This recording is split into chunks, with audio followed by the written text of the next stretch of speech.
a very special type, I think, of emotional dysregulation is, again, a terrible technical term, what's called rejection-sensitive dysphoria. We actually don't know what it is. It's much too early to tell, but it does seem to be a thing with which many people with ADHD identify. There was a brief article from ADDitude that got posted on Reddit, on their subreddit on ADHD. That particular posting got twice as many responses in less than a month than any other posting that had ever been put on that subreddit.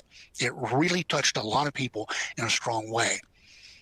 In my own checklist, when I'm asking about rejection-sensitive dysphoria, the question I have is, for your entire life, in other words, going all the way back into childhood, have you always been much more sensitive than other people you know to rejection, teasing, criticism, or your own perception that you failed or fallen short? This is directly from a psychiatric textbook, an old one, and it's the definition of a technical term for psychiatrists called rejection-sensitive dysphoria.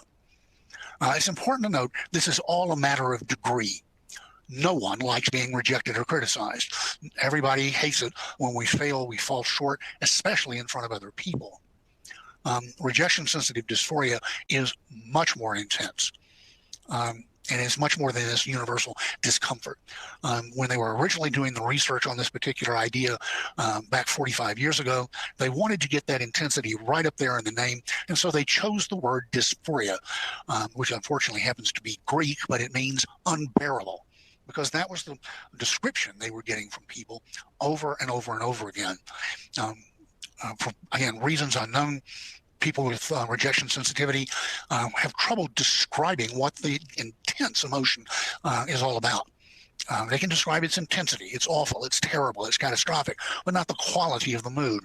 And so over and over again, these research subjects would finally just tell the researcher, look, man, back off. I can't find words to tell you what this awful feeling feels like, but I want you to know I can hardly stand it. And so that's where the word dysphoria came from. There's a researcher at Harvard who decided to put it into Greek, but that unbearable quality is very much a part of what's going on, a part of the experience of rejection-sensitive dysphoria. It's extremely common in people with ADHD. My guess is that about 95% of my patients report it as a significant impairment, and about a third of my patients say that that is by far the most impairing part of their ADHD. For the majority of people and most of occurrences, it is not that particularly disruptive. But when it hits, it turns your life upside down. So how is rejection sensitivity experienced? There's no warning. Hits out of the blue. There's no way to protect yourself from it. It happens all at once. It goes from 0 to 100% instantaneously. It is commonly experienced as being physically painful, as if someone just punched you in the chest or punched you in the stomach. There's an aching in the core of your being. Once it gets started, it seems to be largely uncontrollable until it's run its course, whatever it is. The quality of the mood is indescribable. Most people struggle to find any words at all to describe this feeling, even though it's massively intense. The duration can be a few minutes to several months in duration.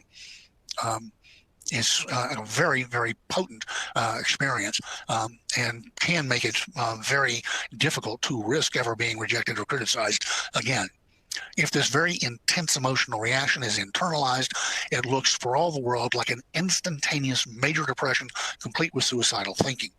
And so a lot of times people do get a diagnosis of major depression because the clinician they're working with fails to pick up the triggered instantaneous nature of the onset of that depressive looking syndrome.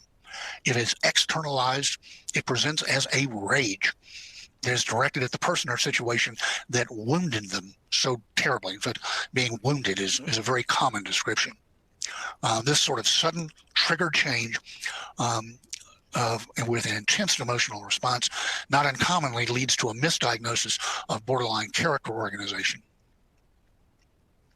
So if you can't see it coming, you can't do anything once it's happened, how do people try and protect themselves from episodes of rejection sensitivity happening in the first place? Some people use perfectionism. They try to be above reproach. They feel driven to be the very best at everything they do. These are the penultimate overachievers. It works, but it's also an absolutely terrible, driven way in which to live. By far the most common response is that people become people pleasers. They are constantly scanning everybody around them and trying to figure out what that person wants or would approve of, and that's what they give them. So much so that it is to the exclusion of what they want for their own lives. These are people who take care of others, please others, to the exclusion of any sort of gratification in their own lives. Another very common way that people try to deal with this is that they give up trying anything new, giving up anything in which they might fail or be embarrassed. I have hundreds of patients who have never been able to apply for a job or ask someone of the opposite sex out for a date. Just the imagination of being told no is so frightening, so devastating that they just say, no, I'm not going there. I'll sit this one out.